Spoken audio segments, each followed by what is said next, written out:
Alors, me revoilà assez vite.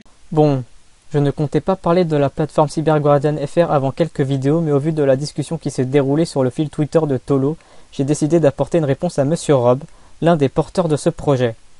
Je profite de cette occasion afin de tenter de répondre à la question de la légitimité du projet CyberGuardian FR.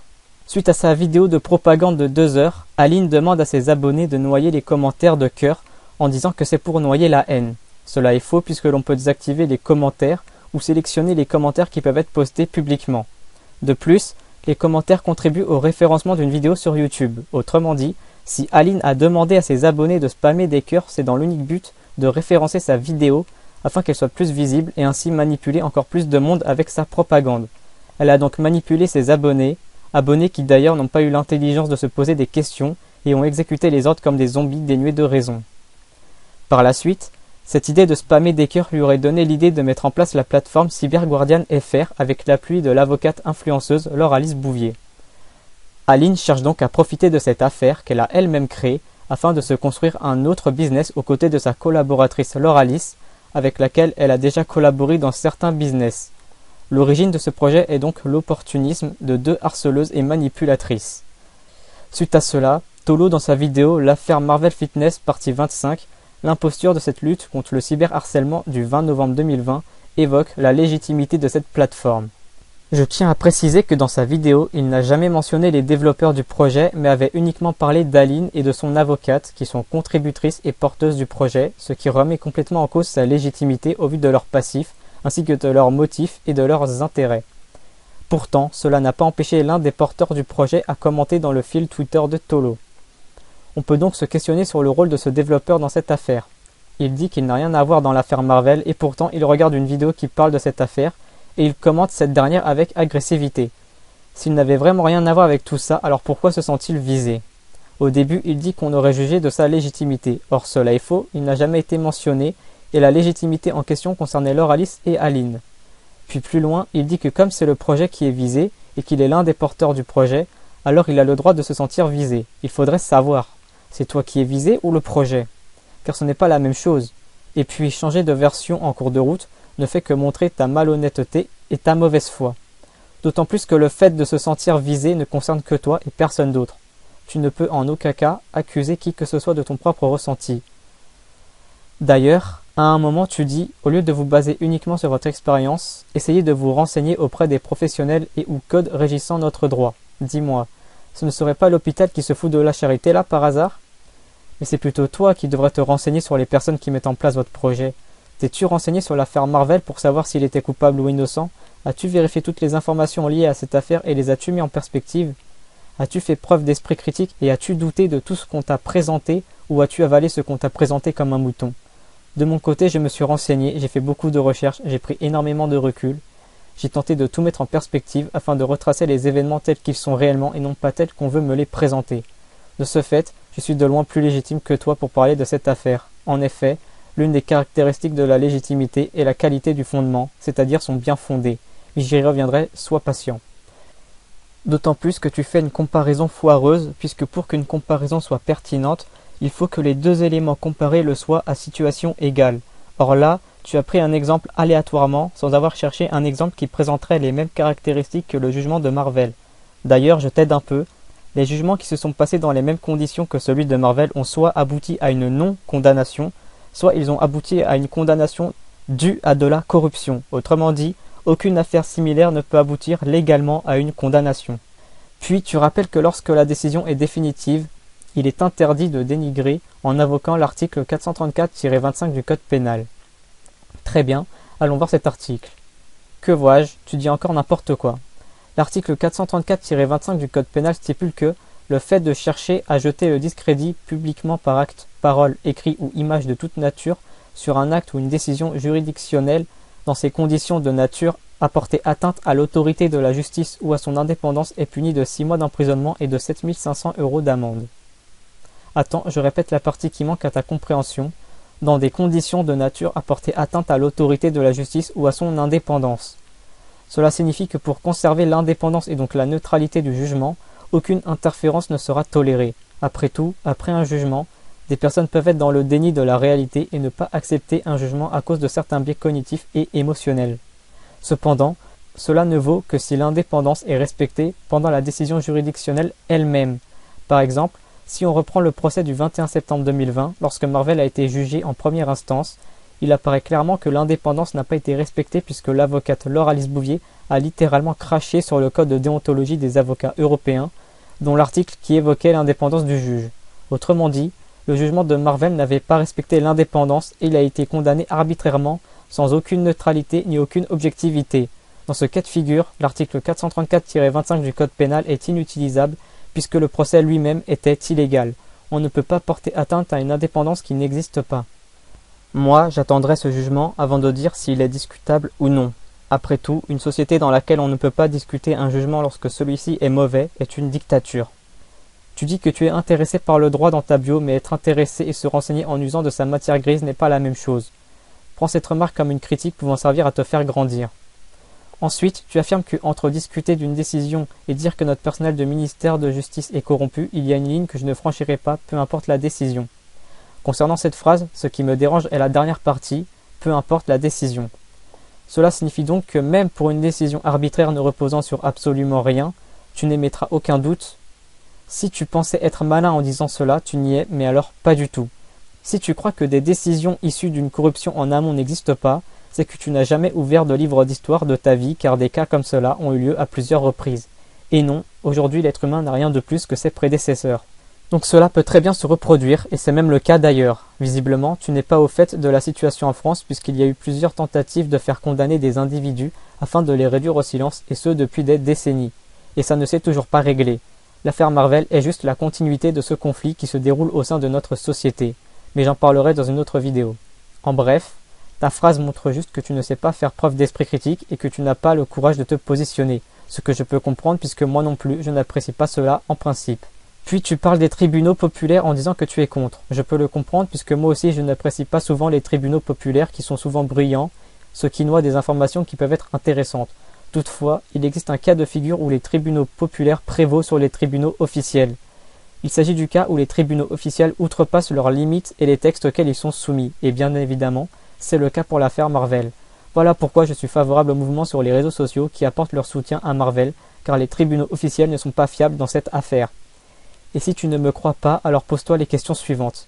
Pourquoi le greffier a-t-il falsifié les documents officiels du jugement du 21 septembre? Pourquoi les 15 moyens de nullité invoqués par le premier avocat de Marvel ont-ils tous été rejetés sans aucun motif valable? Pourquoi les plaignants ont-ils apporté des pièces servant de preuve alors qu'ils avaient sollicité le procureur et que par conséquent, c'était au procureur de mener son enquête et pas à la partie civile? Pourquoi ces pièces frauduleusement apportées et qui n'ont pas été vérifiées ont-ils servi de preuve durant ce procès?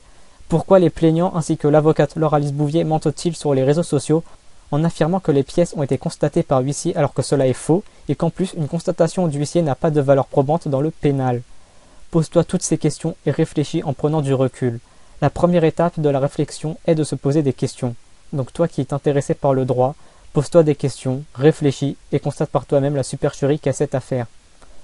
Enfin, j'en viens à la question de la légitimité du projet. Tu parles de légitimité sans même comprendre le sens de ce mot. Tu as d'ailleurs toi-même montré que ce projet n'avait aucune légitimité. L'une des caractéristiques de la légitimité est le consentement des membres d'un groupe, le groupe pouvant être la population en général si on s'étend à un projet se voulant public, ce qui est le cas. Donc pour que le projet soit légitime, il doit donc avoir l'approbation de la population. Or, la population est, pour beaucoup, contre ce projet, et plus particulièrement contre ce qui fonde ce projet, c'est-à-dire la raison de son existence, qui est hypocrite et issue de l'opportunisme de personnes mal intentionnées. Pourtant, tu interdis à la population de donner son avis sur le projet, et donc tu interdis à la population de donner son approbation. Autrement dit, tu interdis à ton propre projet d'être légitime. Tu rends donc toi-même ton projet illégitime. Bien que même sans ton intervention, le projet aurait été illégitime puisqu'il n'a pas l'approbation du groupe au vu de la mauvaise réputation des personnes à l'origine de ce projet. D'ailleurs, tu dis qu'elles sont légitimes d'en parler sauf que justement, elles ne le sont pas puisqu'elles sont elles-mêmes des harceleuses. De fait, elles n'ont aucune légitimité à parler de lutter contre le harcèlement. Elles le font uniquement pour gagner de l'argent et se faire bien voir en société. C'est ce qu'elles ont toujours fait depuis que j'étudie l'affaire Marvel. Je vais tenter d'expliquer plus en détail ce concept de légitimité pour que vous compreniez bien où je veux en venir. Il faut d'abord savoir que ce concept a suscité de nombreux débats et que cela peut encore évoluer. Nombreux sont les auteurs qui ont eu une réflexion sur ce concept complexe. En m'inspirant de ce que certains en disent et en croisant ces connaissances, voilà ce que j'obtiens. La légitimité reposerait sur 5 caractéristiques. La qualité du fondement, c'est-à-dire le bien fondé. La confiance en une valeur d'exemplarité. L'approbation sociale.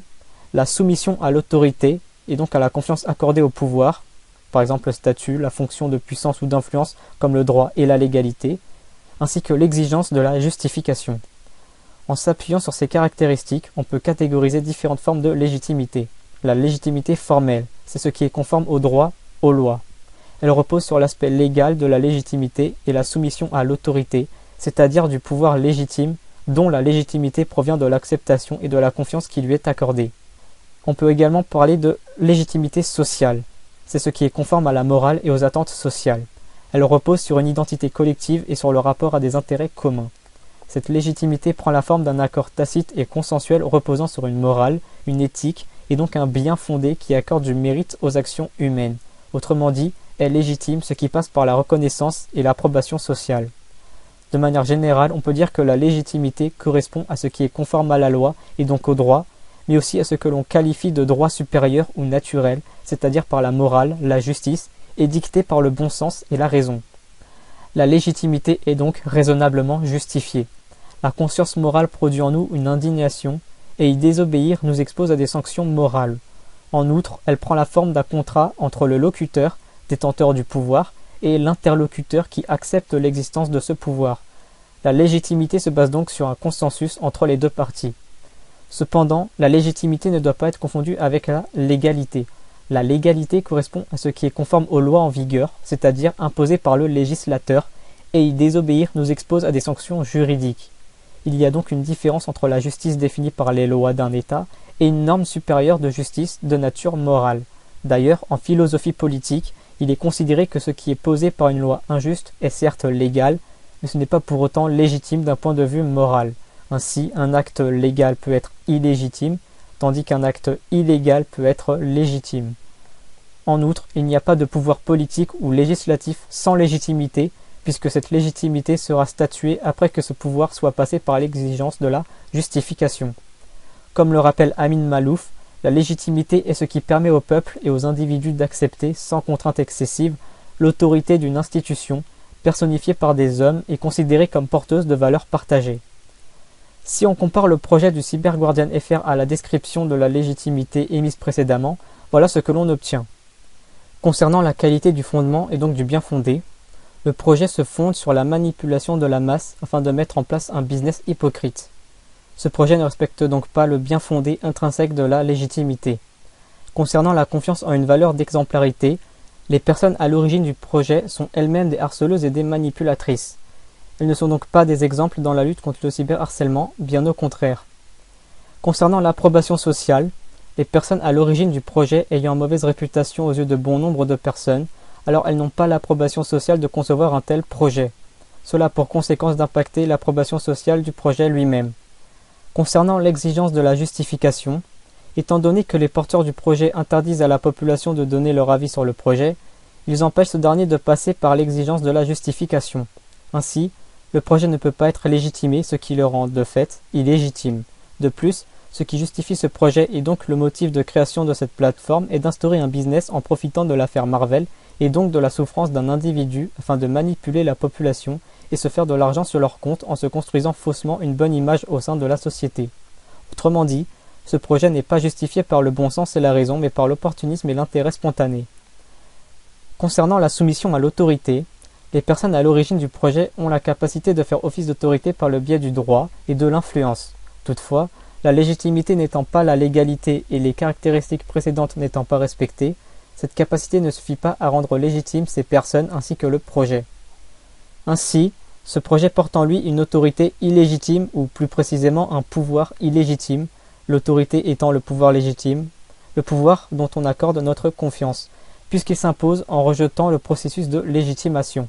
Si la domination n'est pas légitime, alors elle ne se pérennise pas. Pour combler cela, elle imposera sa propre légitimité autoproclamée. C'est de là que peuvent provenir des déviances autoritaires. Cela peut engendrer ce que l'on pourrait qualifier d'oppression, c'est-à-dire de domination illégitime issue d'une autorité illégitime ou pouvoir illégitime plutôt, en opposition à la domination légitime que permet l'autorité issue du pouvoir légitime, censée être représentée par l'état de droit. Isabelle Huot souligne cette légitimité autoproclamée et imposée en disant que, pour gagner cette légitimité, les organisations inventent des mythes sur elles-mêmes, s'adonnent à des activités symboliques et créent des histoires, ce qui participe à leur survie et à leur propre institutionnalisation. En ce sens, les composantes politiques, voire rituelles, de la vie organisationnelle surpassent la poursuite de l'efficacité. À la rigueur, le projet peut répondre à la légitimité du travail d'accompagnement ou d'expertise, puisqu'il repose sur des capacités relationnelles ainsi que sur des compétences professionnelles. Mais mis à part cela, le projet et ses fondatrices ne répondent pas aux critères de légitimité. En outre, ce projet peut être dangereux puisqu'il semble prendre le chemin de la domination illégitime et donc potentiellement des dérives autoritaires, voire même de l'oppression. Maintenant que j'ai montré la non-légitimité du projet CyberGuardian FR et de ses fondatrices, j'aimerais revenir sur un élément. N'est-ce pas toi, monsieur Rob, qui disais que tu étais fier d'appartenir à cette équipe? N'est-ce pas toi qui disais être un assez grand garçon pour savoir qui est une force ou une faiblesse pour le projet? Et n'est-ce pas toi qui disais qu'il ne voyait aucun mal à pleurer? Mais dis-moi, que fais-tu des larmes de crocodile, c'est-à-dire des fausses larmes qui servent à manipuler? Es-tu en train de dire que manipuler autrui est une bonne chose? Dis-moi, toi qui es fier de ton équipe, es-tu en train de dire que tu es fier d'être aux côtés de harceleurs, d'opportunistes et de manipulateurs? Et pour finir, non, tu n'es pas un assez grand garçon pour savoir quoi que ce soit, car tu n'es qu'un gamin impertinent qui se croit tout permis. À moins que tu sais déjà que tu collabores avec des harceleurs et des manipulateurs, ce qui pourrait expliquer que tu connaisses les forces et faiblesses de ton équipe, puisqu'après tout, être avec des délinquants qui ont un réseau assez large est une force en soi, n'est-ce pas? Si tel est le cas, alors cela fait de toi leur complice. Autrement dit, soit tu es un mouton impertinent, soit tu es un complice dans des affaires sombres, frôlant le niveau d'une mafia. Dans les deux cas, tu n'as aucune légitimité et aucune crédibilité. Je tiens à rappeler que tu as un principe. Quand tu n'aimes pas quelque chose, tu ne participes pas, n'est-ce pas? Dans ce cas, aimes-tu collaborer avec des harceleurs et des manipulateurs? Aimes-tu laisser un innocent se faire attaquer par la justice, par les médias et par des associations militantes qui n'agissent que par intérêt? Aimes-tu être le développeur d'un projet qui sert à se faire de l'argent sur le dos des véritables victimes? Où sont donc tes principes, monsieur Rob? Réfléchis bien à tout ce que je t'ai dit. J'ai vu des personnes dire que l'affaire Marvel est anecdotique et qu'il faut passer à autre chose. Cela est profondément naïf. Des affaires d'injustice, il y en a énormément. Ce ne sont pas de simples anecdotes, mais ce sont des récurrences. Si on laisse passer cela comme si de rien n'était, alors rien ne changera et des affaires comme celle-ci continueront à se manifester. L'affaire Marvel n'est pas qu'une simple affaire, mais est un symptôme des dysfonctionnements de notre société.